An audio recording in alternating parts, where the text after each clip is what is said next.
Well, hey, everybody. Good evening. Hope y'all can hear us. Hope we're set up. Uh, as you can see, I've already got my beautiful bride next to me. Uh, please remember to leave your name, where you're watching from or listening from, so we can know who you are. And we appreciate y'all joining us every Sunday evening. And uh, thank y'all for being kind and considerate since last Sunday was Mother's Day.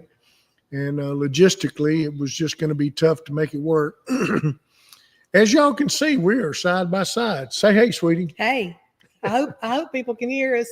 We don't have our ears. I know. Oh my goodness. It's Well, okay. anyway, if you can't hear us, please comment quickly so we can start working on fixing it. Exactly. We need to put that up there so we can see the comments. But we hope you can hear us. Let me say this.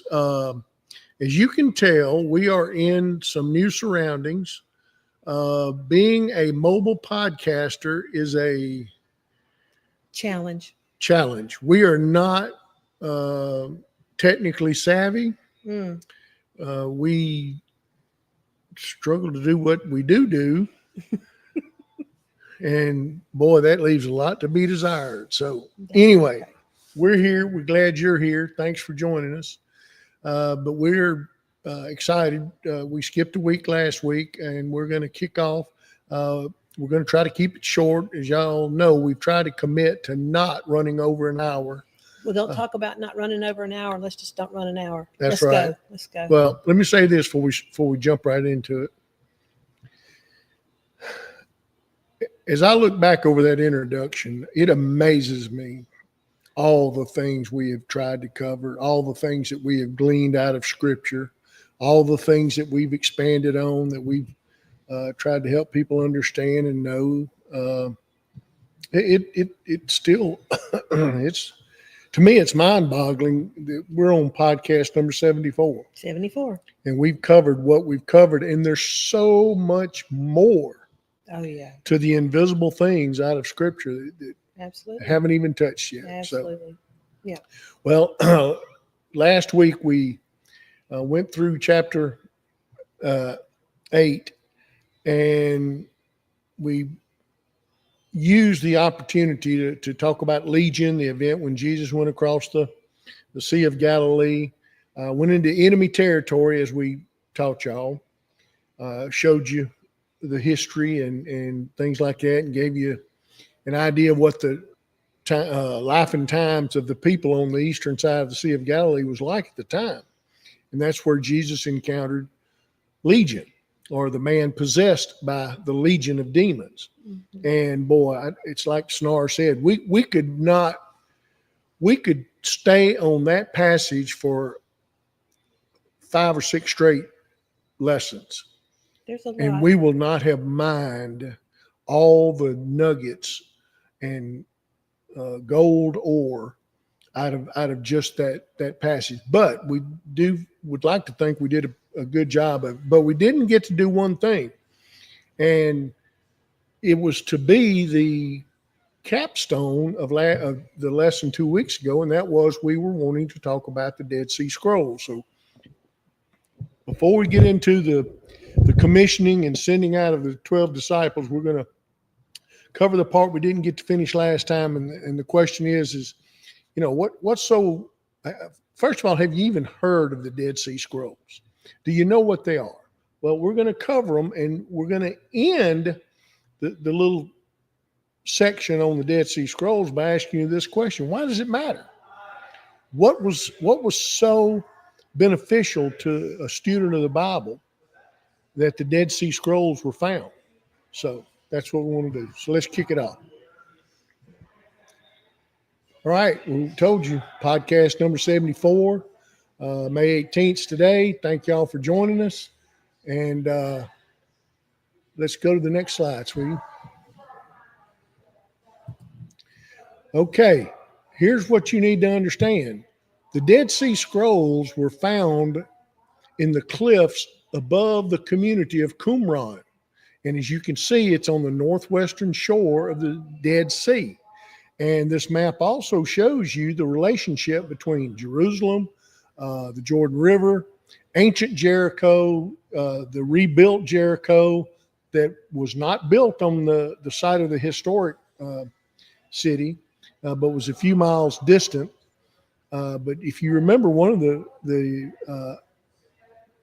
passages about Jesus and his disciples, well, they were on the road from Jericho to Jerusalem. Well, it wasn't talking about ancient Jericho. It was talking about the Jericho as it existed in the time of Christ. So you've got that relationship there, and you can see Qumran, and that tells you where the Dead Sea Scrolls were found. Now, the Dead Sea Scrolls is the first group of writings were discovered near Qumran, like I said, on the northwest shore of the Dead Sea in 1947. Now, folks, in biblical time, in view of biblical times, 1947 is very recent.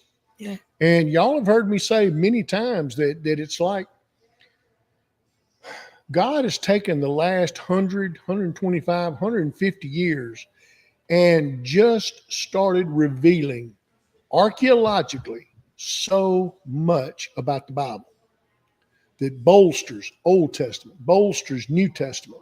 I mean, things such as, all the brilliant scholars, they want to say, well, the New Testament, the Gospels talk about them going to the synagogue here and synagogue there. And everybody knows there were no synagogues anywhere in the land at that time. Well, folks, that's a bunch of hooey. Recent discoveries have shown that there are now 11 sites of known synagogues in the area around the Sea of Galilee. And so that just blows off. When Satan wants to attack the Bible, he will do it. He won't quit it, will not stop. And he uses human beings to do it. Well, like I said, in the last 100 to 150 years, God has just, in some cases through supernatural intervention, has just started exploding onto the archaeological scene so much that bolsters biblical truth, biblical accuracy, biblical historicity.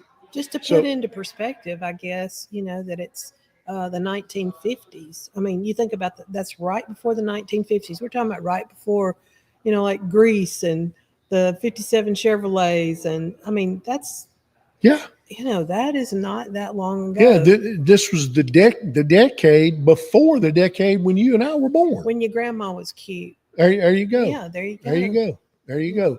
Well, the first batch of Dead Sea Scroll documents were found in 1947 by a local shepherd boy. And he had some sheep that had wandered into a cave, and he was scared to go in there after them. So he threw rocks in there to try to scare them out. And lo and behold, he hit something, and he could tell by the plink that he had actually shattered something made out of clay, clay pot or clay plate or something like that. Something broke. Yeah. Well, it turned out these were large clay pot containers that were stuffed with these document fragments. And I mean, originally, I'm sure they were stuffed with scrolls that were complete scrolls. Yes. But over the years, the deterioration, they had disintegrated into fragments of. Well, and the good thing about the Dead Sea Scrolls is it's in an area that's very low humidity. The jars were apparently sealed as best they could seal them. Right. And so documents that typically wouldn't have lasted, 100 years actually lasted close to 2,000 years. Yeah. If not a little bit more. Yeah. Okay. And what we find is the first cave was discovered in 1947.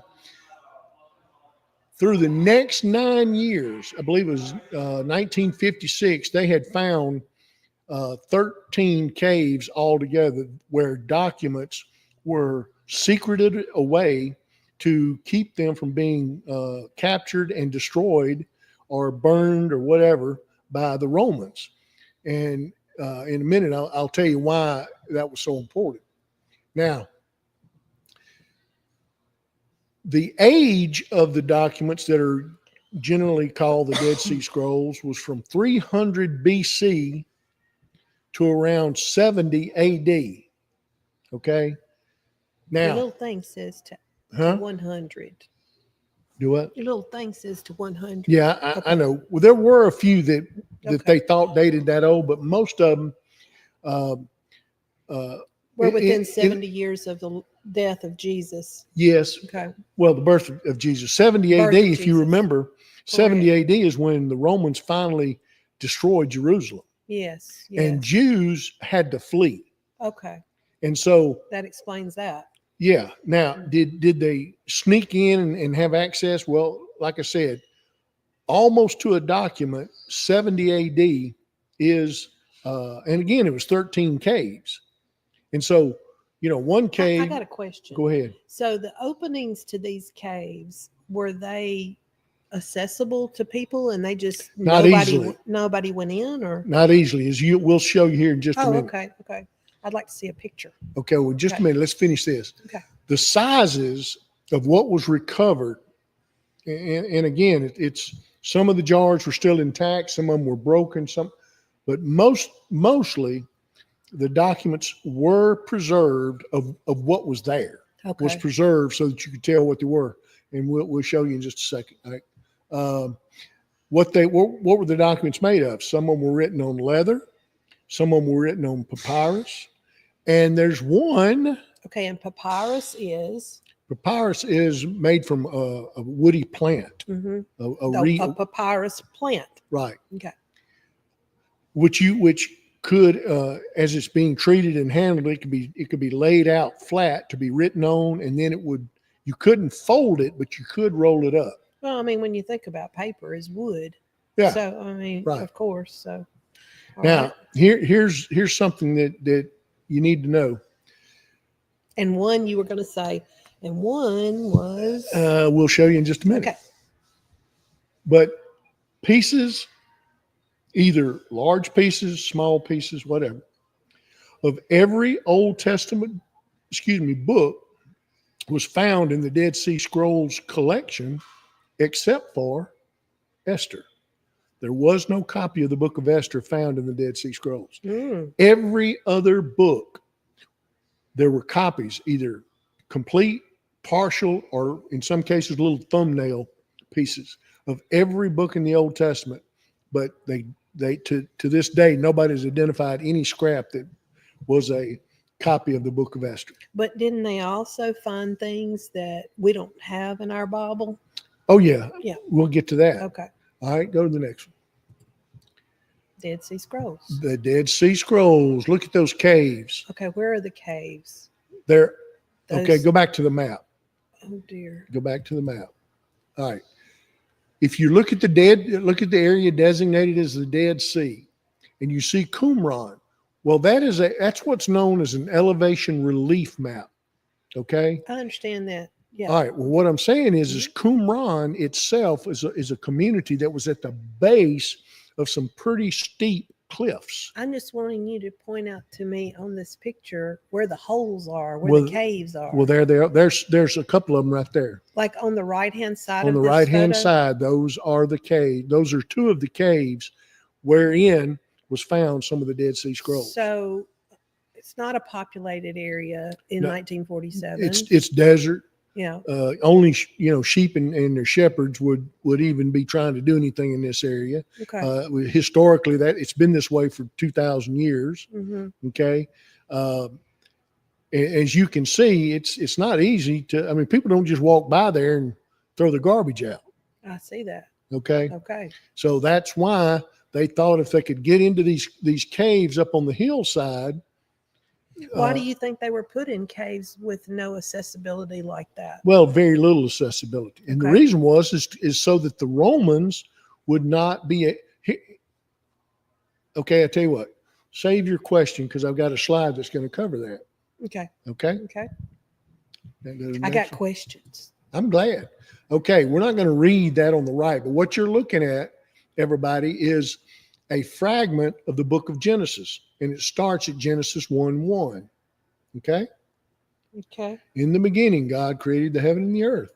Well, that is an actual Dead Sea Scroll fragment. Wow. Isn't that amazing? This stuff's got to be super fragile, though. It's extremely I fragile. can't imagine the process they went through to preserve these without bringing them out of that environment into something, just touching them. Well, that's why they couldn't all be studied instantaneously. It Yeah. just couldn't happen. Yeah. They had to, first of all, they had to gather as much as they could gather. Then they had to start, sending some to the University of Haifa, some to the University at Jerusalem, some to Boston, some to Germany, some And to, what a miracle that this little shepherd boy didn't just not go home and tell his mom and daddy, I broke some pots today. yeah. I mean, Yeah. Well, and then also you had local treasure hunters who tried to, get there as quick as they could and oh my start goodness. gathering stuff up and then wanting to sell them to museums and Yes. Can you imagine? colleges. And yes, Mm-hmm. but like I said, in many cases, this being one of them, God supernaturally intervened, and the study and examination of the Dead Sea Scrolls started almost immediately. Okay. Mm-hmm. But you got to remember, there were over 25,000 recognizable fragments of documents. I wonder how big this fragment is that we're looking at right now. Do you have any idea? I don't. Okay. And folks, let me tell you this: if you want to dig deeper into the Dead Sea Scrolls, there is all kind of information, especially photographs of where they're put on display in the Israel Museum in Jerusalem. Colleges and universities have them on display. I think Boston University has some, but that's what they had to do because there were so many. They had to just spread them around the world and let the scholars, multiple scholars all around the world, start examining these things. Mm-hmm. Okay, and boy, it's amazing. If you go on the internet and start looking for photos of how they've been displayed. Now, here's the answer to one of your questions. Okay. I said leather and papyrus were two very common forms of the medium that was used to create the writings. Well, guess what? There's actually a copper scroll that was in the Dead Sea Scroll collection. Wow. Is that not something? That is something. I'm wondering what has pieces missing out of it. It looks like, is it where they tried to preserve something? I have no idea. I mean, to me, the fact that there was a copper Dead Sea Scroll that's mind blowing enough. That is mind blowing. Okay. All right, and go ahead. And here's where we're fixing to answer your other question. In Christian circles, it was the discovery of the Old Testament fragments which were so consistent and so confirming of the accuracy of the Hebrew Bible that was the most talk. That's why so many people, especially preachers in the 20th century, would refer to finding the Dead Sea Scrolls as probably the single most important archaeological discovery as it relates to biblical the historicity of the Bible of the 20th century. Okay, and it was because of how so uniformly these documents that were so old matched our relatively modern versions of the Hebrew Bible. Mm-hmm. Okay. Mm-hmm. Now, here's what you need to understand about how the Dead Sea Scrolls got to being placed where they were placed. If y'all remember, we've covered the Sadducees, the Pharisees, and a third sect of religious leaders in biblical time, in Jesus' We've talked time, about this before a little bit. was the Essenes. Okay. Yeah. Now, of the three groups, the Sadducees were the most liberal. Why? They didn't believe in the afterlife. They didn't believe in what anything. you see is what you get. Their wealth. They were so reliant on their They didn't wealth. believe in angels. They didn't believe in afterlife. They didn't believe. What's his name? Joel Osteen. You're living your best life now. Oh, they were Sadducees. They were Sadducees. Okay. Now the Pharisees, on the other hand, they're prominently written about in Scripture. They were very. They were constantly battling the Sadducees. They were kind of the common man's. Yes, but they were battling for control of the Jewish Knesset, which is the Hebrew Congress, if you will. And Sadducees and Pharisees, extremely political. Extremely political. Mm-hmm. Well, there was this third sect, and for a while, they tried to mix it up. But they decided that the Messiah's coming. He's coming soon.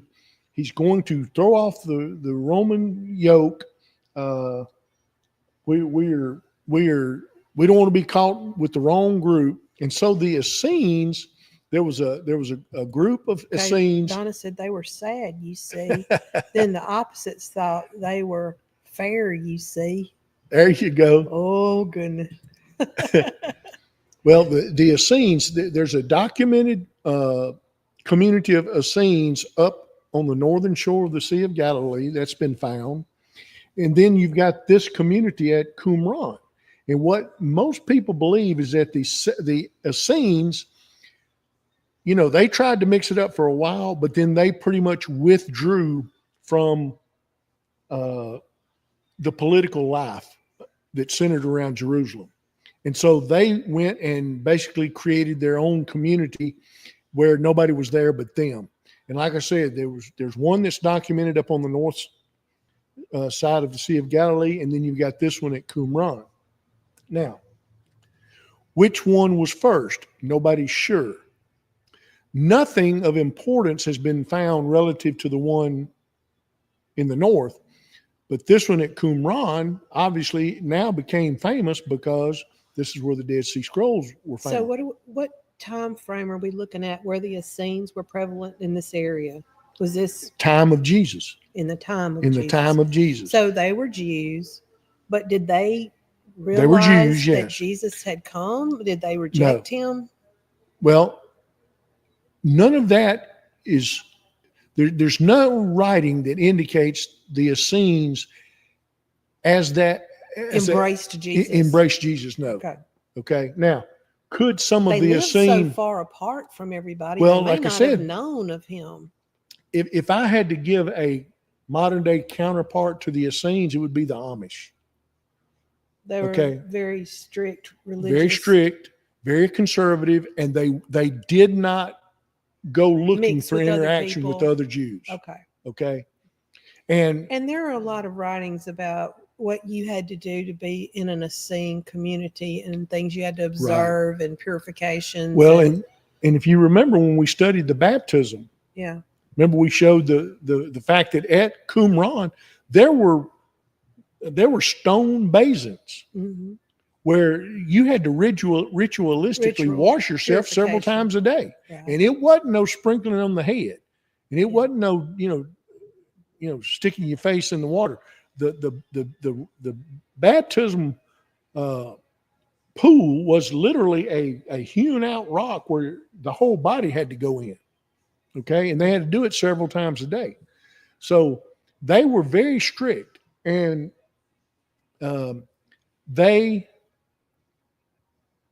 their writings indicate that they didn't believe the Pharisees had everything right, and they dang sure didn't think that the Sadducees had everything right. They felt like they were the true Jews who were going to welcome the Messiah the right way.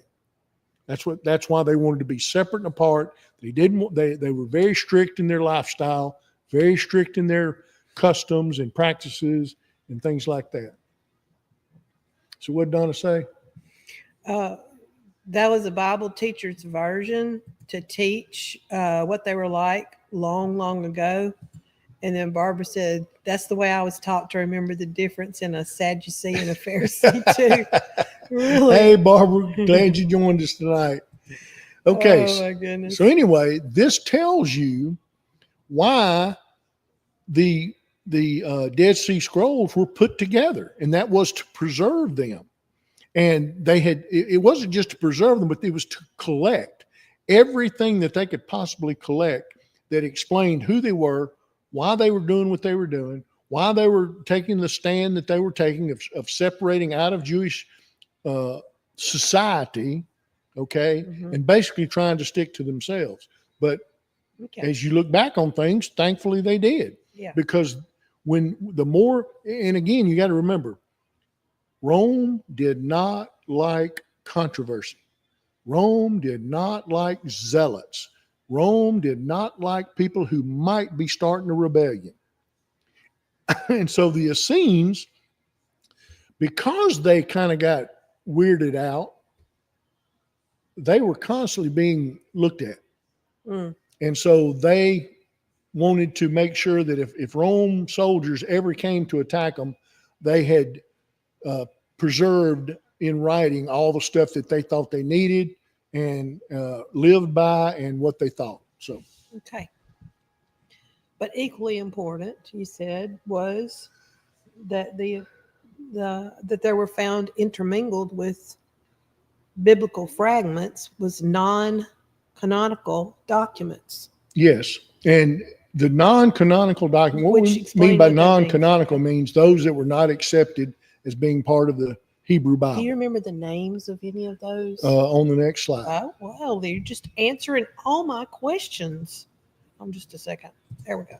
Okay. Oh, here we go. Some of these extra biblical books found in the Dead Sea Scrolls were a copy of the Book of Enoch, written in Aramaic, a copy of the Book of Enoch, written in Greek, the Book of Jubilees, the Book of the Giants, the Book of the Thanksgiving Hymns, Tales of the Patriarchs, Wisdom of Sirach.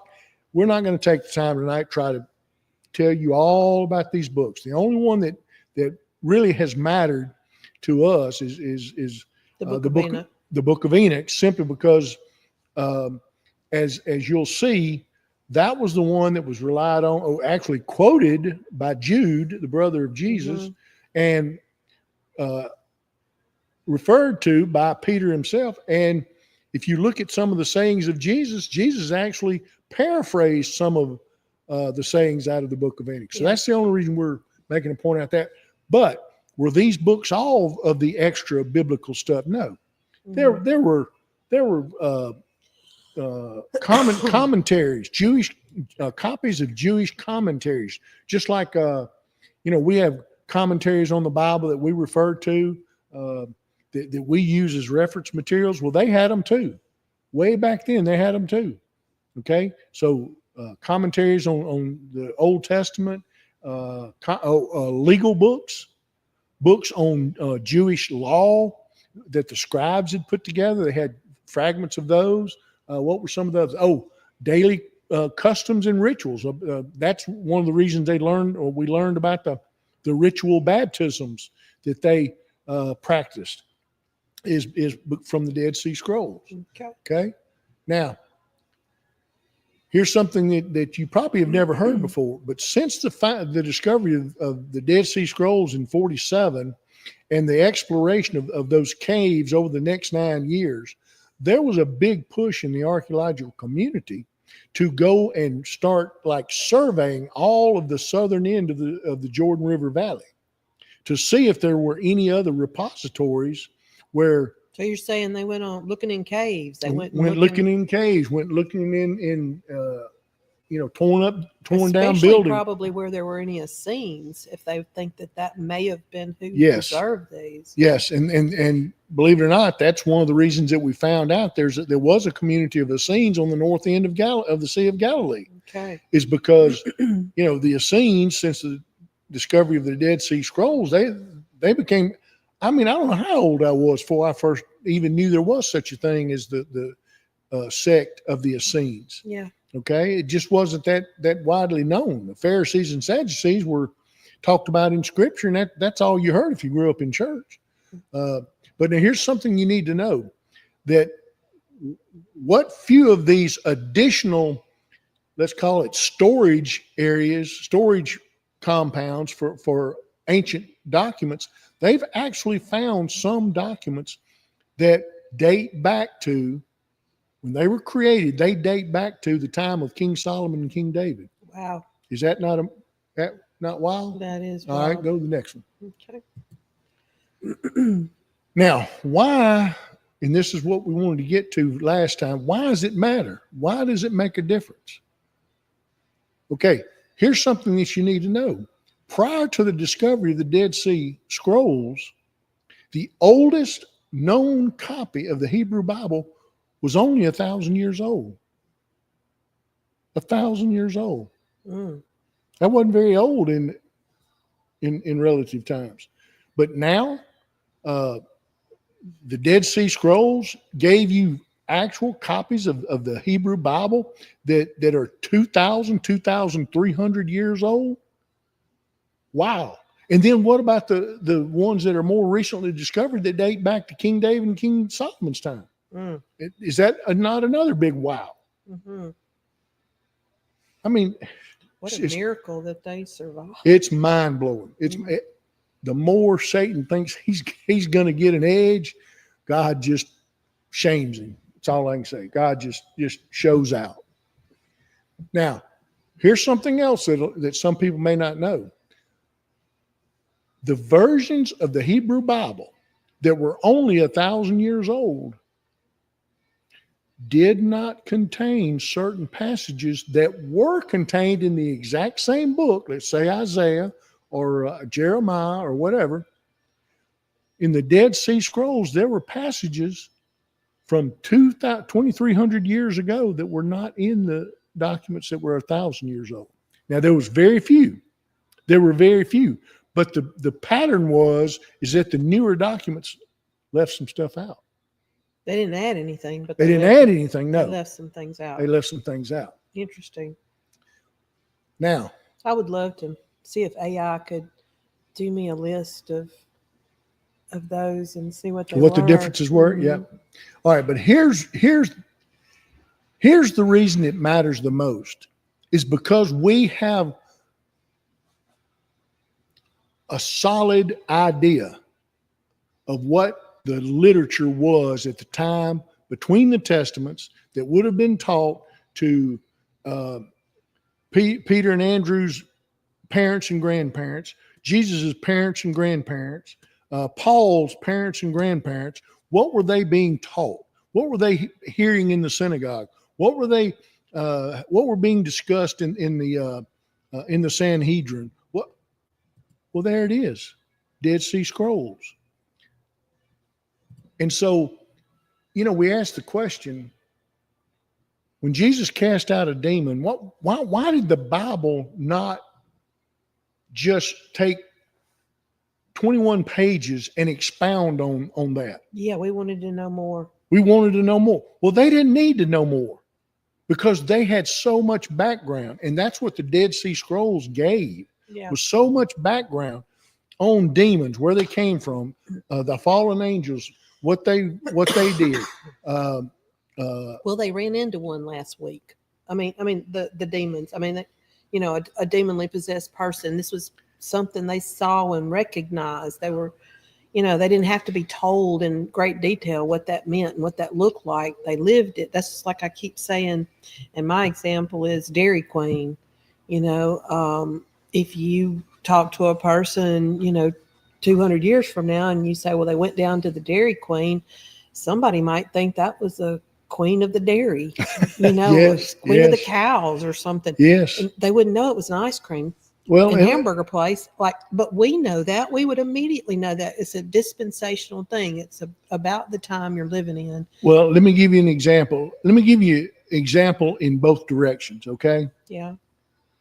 The Pharisees referenced Jesus as being Beelzebub. Yeah. Well,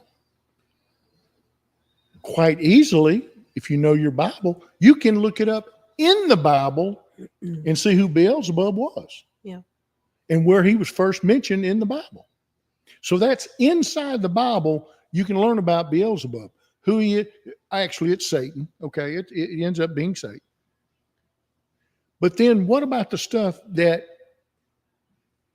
is mentioned in the New Testament, but there's no references to go by, such as the demons and possession and stuff like this? Where would you have got? Where do we go to go? Where did all these come from? Where they're not mentioned that much in the Old Testament. There's not enough. Okay. It was all this material that they were very familiar with that we had no exposure to. Yeah. And so that's why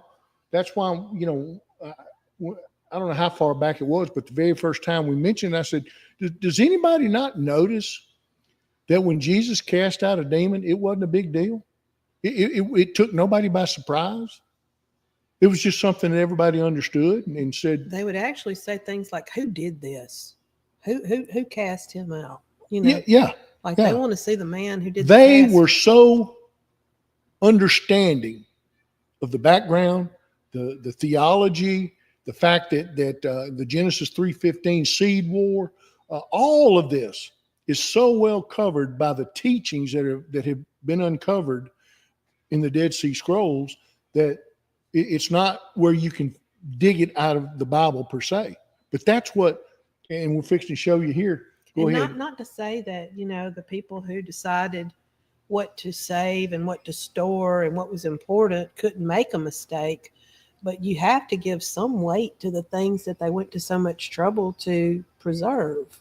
They wouldn't have preserved fiction or something that was it's completely off track. It's like I say, I mean, do we not, for example, are you a Jewish Hebrew scholar? I am not.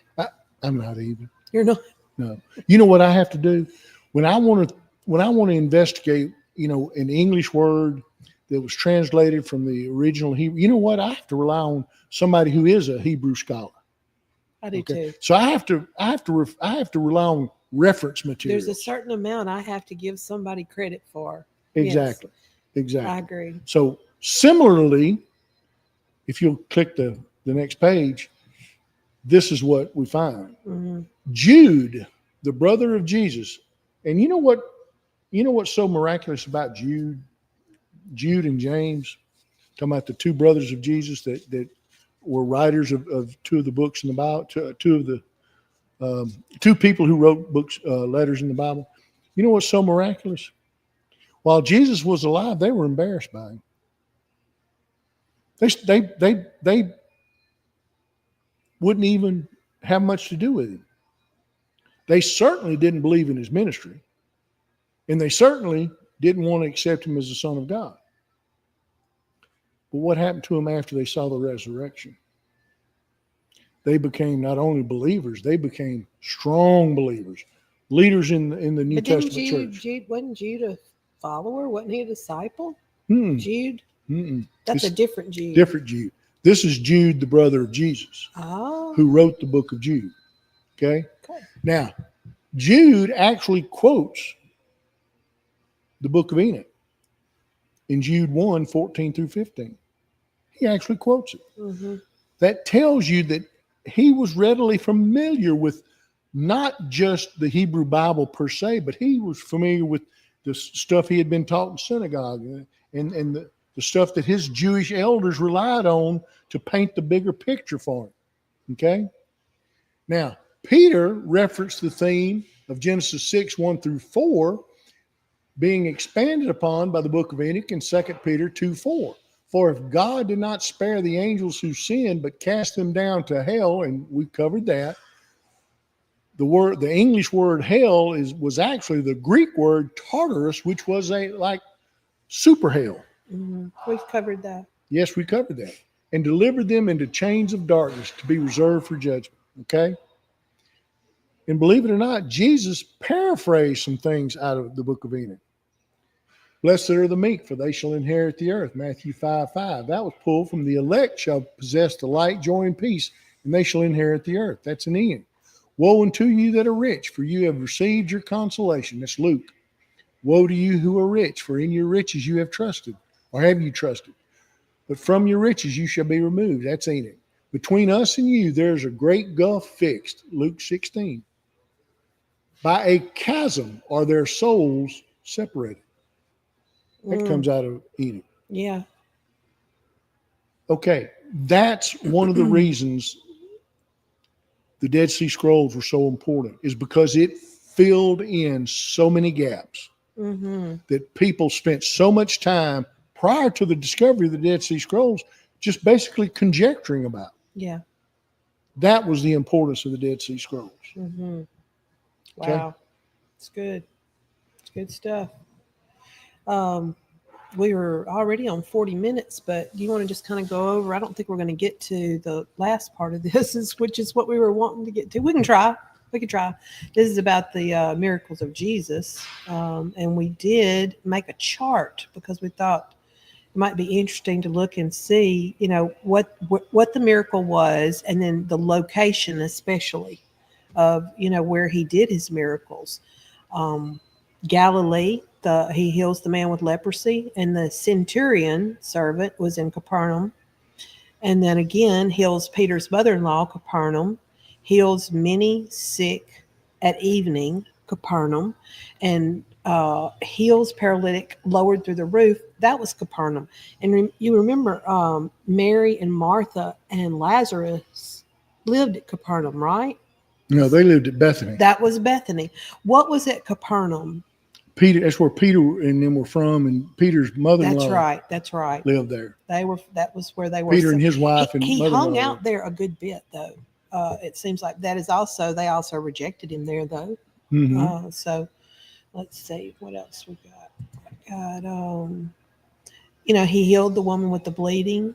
That says on the road, but he was on the way to heal Jairus' daughter, if I'm not mistaken. Okay. And then the woman called him. Jairus' daughter is at Capernaum. Correct. Mm-hmm. So, and then also he heals Bartimaeus. Say it.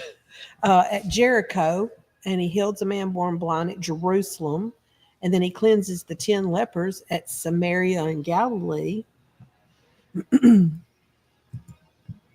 And then the water into wine, that was at Cana. Remember, that was one of that was his first miracle, actually, I guess.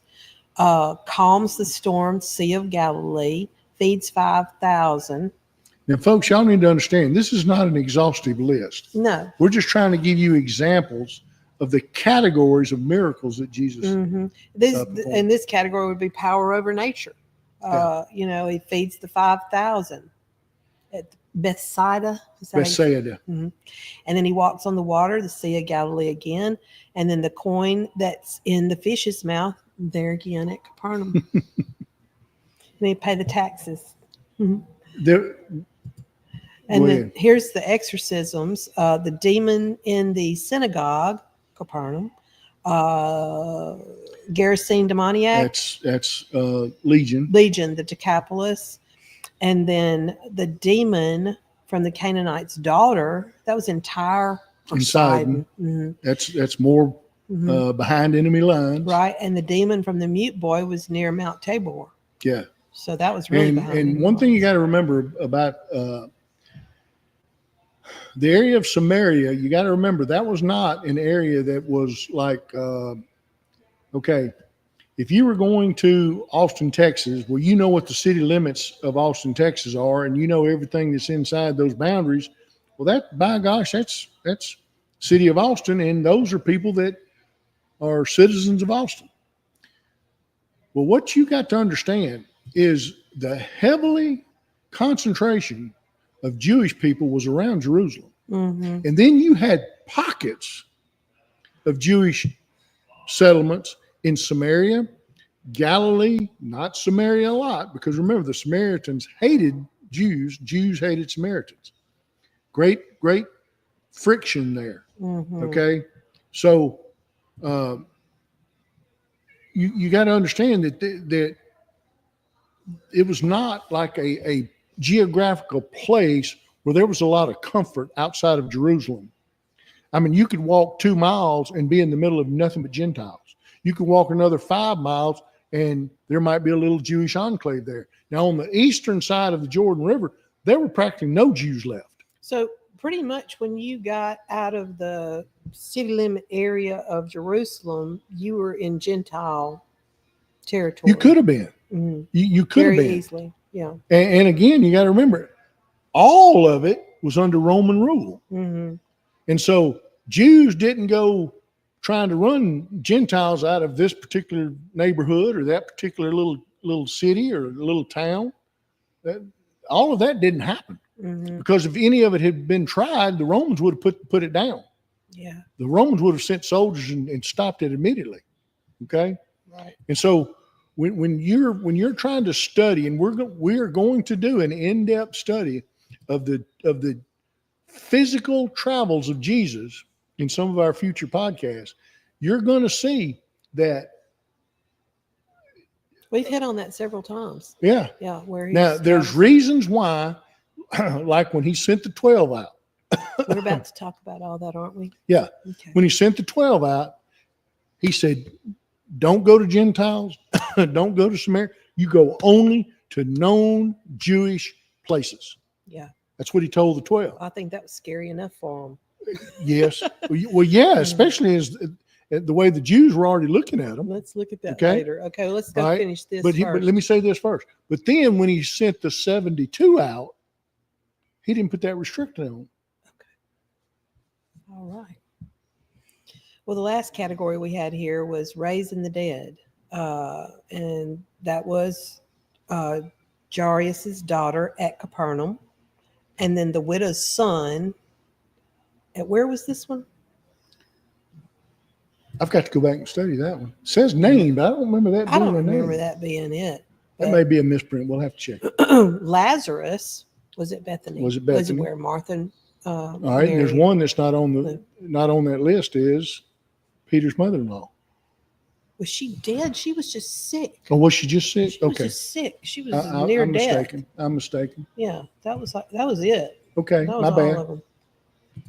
Okay, I may be wrong about that, but I don't think so. Let's see what we got. We were wanting to go over just basically who the 12 disciples, apostles of Jesus are.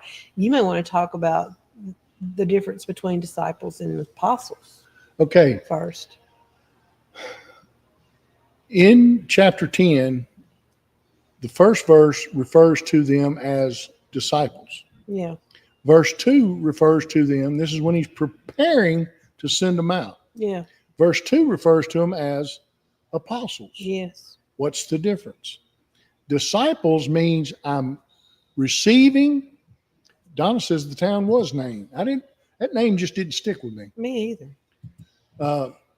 But a disciple Donna. is one who sits at the feet of a teacher, and you know, nobody's perfect, but if you're going to be a disciple of somebody, you pretty much think they got a lot of this figured out, and they're worthy of me giving devotion to, me spending time with them.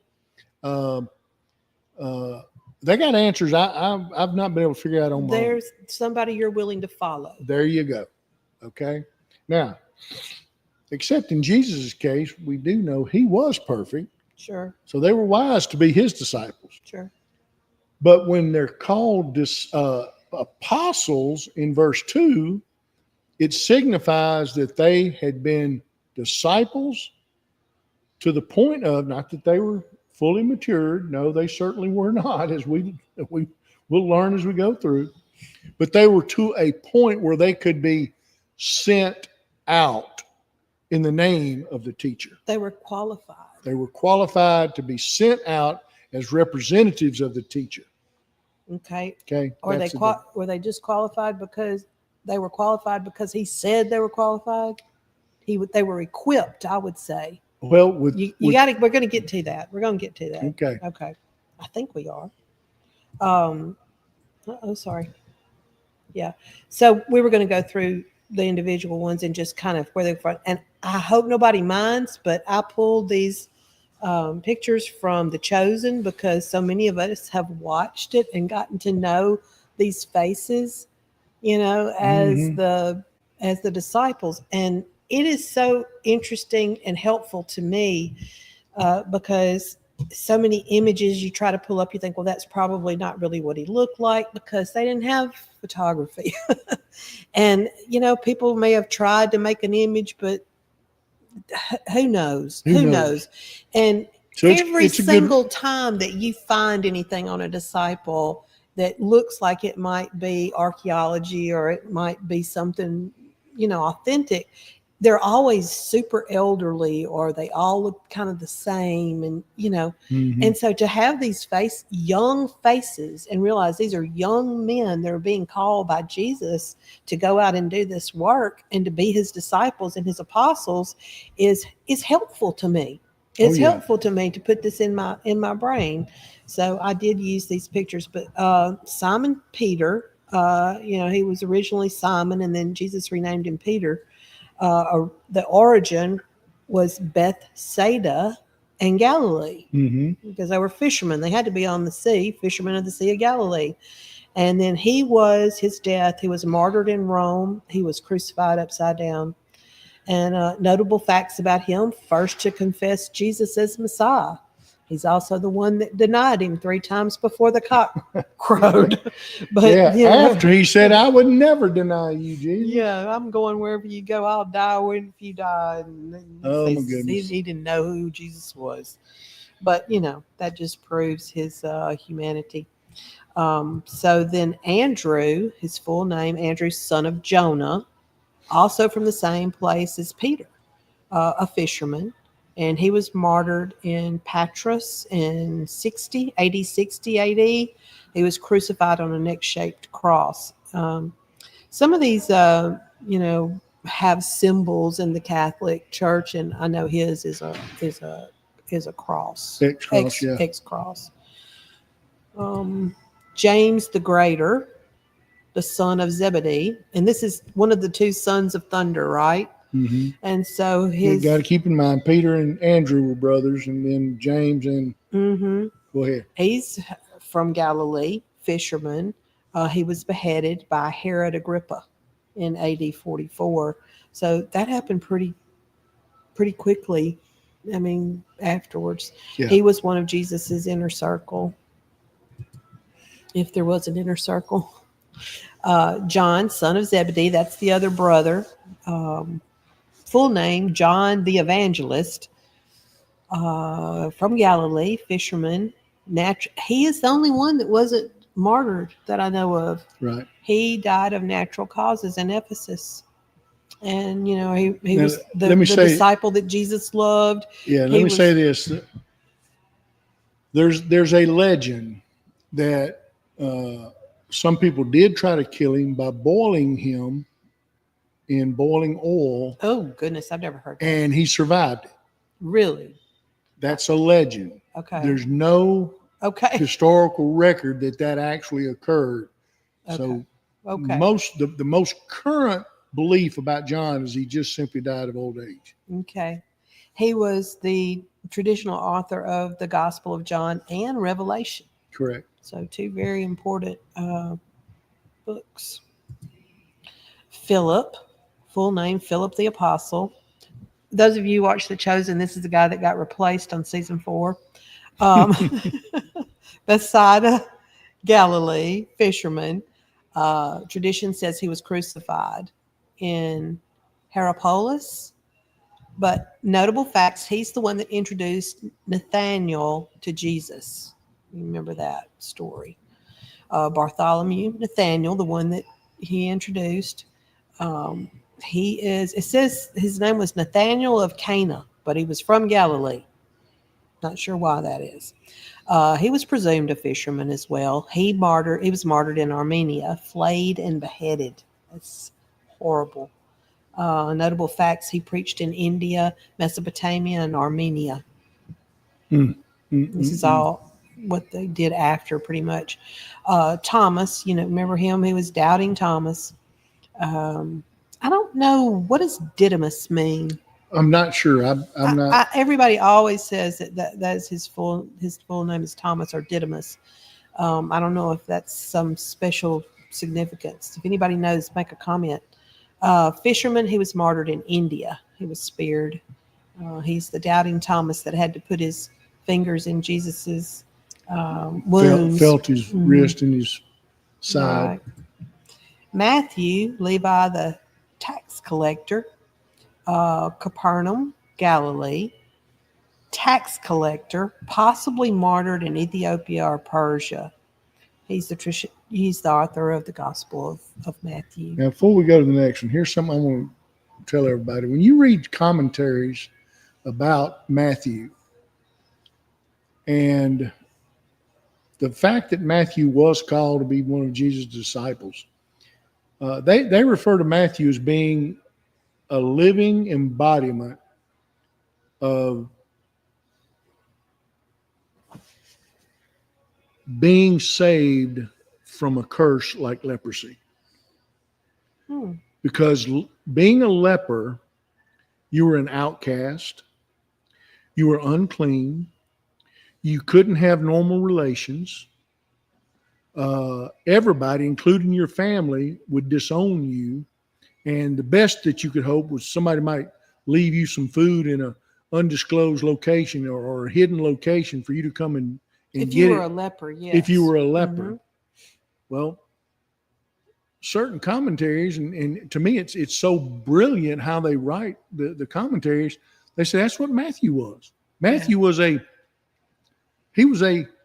legal leper. He wasn't poor, but he was. No. Yeah. Right. And the fact that he was so hated by everybody else, cut off from the rest. So of the cut off from his family. So, but when Jesus came and called him, yeah, he brought him back to life. Yeah. He cleansed him. He removed the curse. Isn't that something? Isn't that something? Yep. James the Less. I think it really means James the Younger. Yeah, he's referred to as James the Younger, James the Less, James the Lesser, Lesser. Yeah. But anyway, it's another disciple named James, but it's not. She says Thomas and Didymus both mean twin. I don't think it even. Here, let's put this up. See what Donna said about that.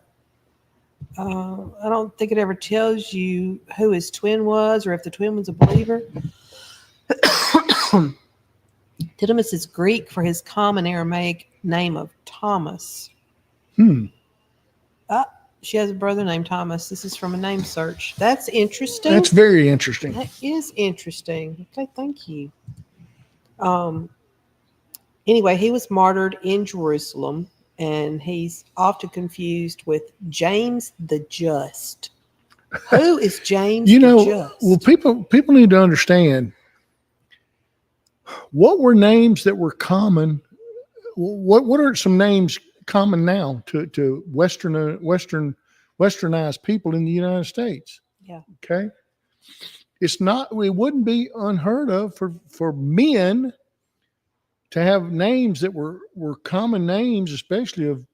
Well, they named kings and rulers. They'd say, yeah, Herod the Great, or somebody the awful, or something the terrible, or the just. So what you have to do when you're trying to study who is who in the actual context of the scripture, and then who's who as to who wrote what books and who were the disciples and that kind of stuff, you have to know more about the particular person, because there were instances it could be mixed in with other things. Instances of multiple people with the same name. Okay. And you had to know what made them, what distinguished them. Well, we got to get off in an hour, and we got 5. But we finish this, and we can. Simon the Zealot.